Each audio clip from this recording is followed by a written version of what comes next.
میرے بھائیوں،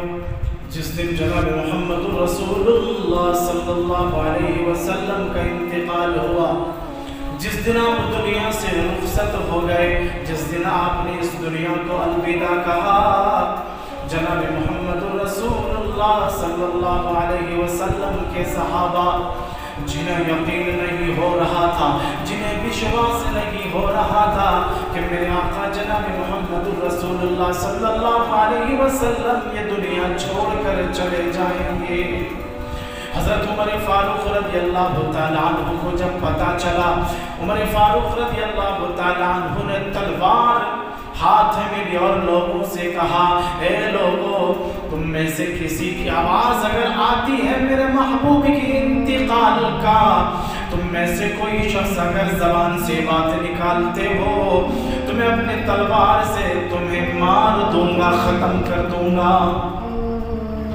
تھوڑی دیر کے بعد سمجھنے سمجھانے کے بعد حضرت ابو بکر صدیق رضی اللہ تعالیٰ عنہ تشریف لاتے ہیں اور قرآن کریم کی آیت تلاوت کرتے ہیں، وَمَا مُحَمَّدٌ إِلَّا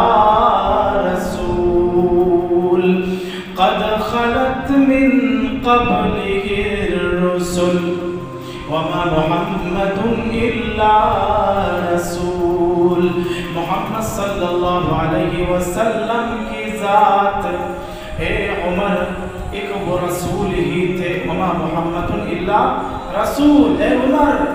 وہ تو ایک رسول ہی تھے، قد خلت من قبلہ الرسل، جیسے اور رسولوں کو اللہ رب العالمین کی ذات نے دنیا میں بھیجا تو ان کو اپنے پاس بلا لیا، اسی طریقے سے جناب محمد رسول اللہ صلی اللہ علیہ وسلم کو اللہ نے اپنے پاس بلا لیا۔ آگے فرمایا، أَفَإِن مَّاتَ أَوْ قُتِلَ انقلبتم عَلَىٰ أَعْقَابِكُمْ، اگر میرے رسول کا انتقال ہو جائے، أَفَإِن مَّاتَ أَوْ قُتِلَ انقلبتم عَلَىٰ أَعْقَابِكُمْ، کیا تم میرے رسول کے انتقال کے بعد اپنے اس دین پر واپس لوٹ جاؤ گے؟ میرے بھائیوں، اس آیت سے ہمیں سمجھنا ہے اور ہمیں سمجھانا ہے، بات اصل میں یہ ہے کہ جناب محمد رسول اللہ صلی اللہ علیہ وسلم سے ہماری محبت اس قدر ہے کہ اپنی جان سے بھی زیادہ محمد رسول اللہ کو چاہتے ہیں، اپنی جان سے زیادہ انہیں پیار کرتے ہیں۔ سب کچھ کرنے کے بعد ہم ان کے لیے ماتم کیوں نہیں کرتے؟ محمد رسول اللہ کے لیے ہم لاٹھیاں کیوں نہیں نکالتے؟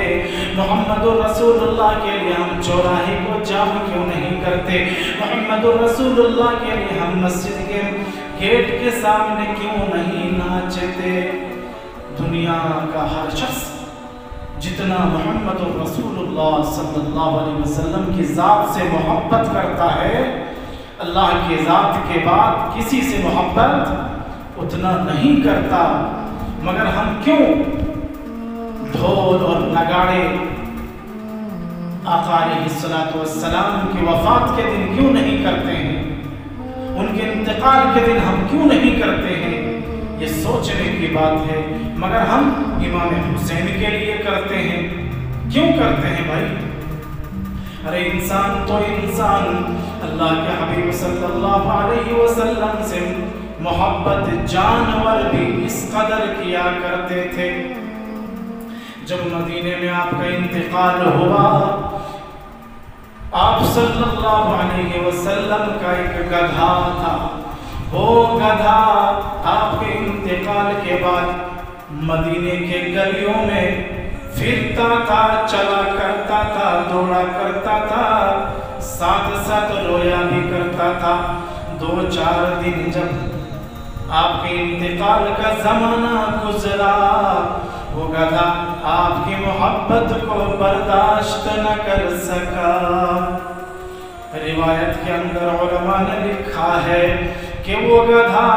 3 دن زمانہ آپ کے انتقال کا جب گزر گیا، آپ کو جب وہ دیکھ نہ سکا، آپ کی ملاقات جب نہ ہوئی، تو پھر وہ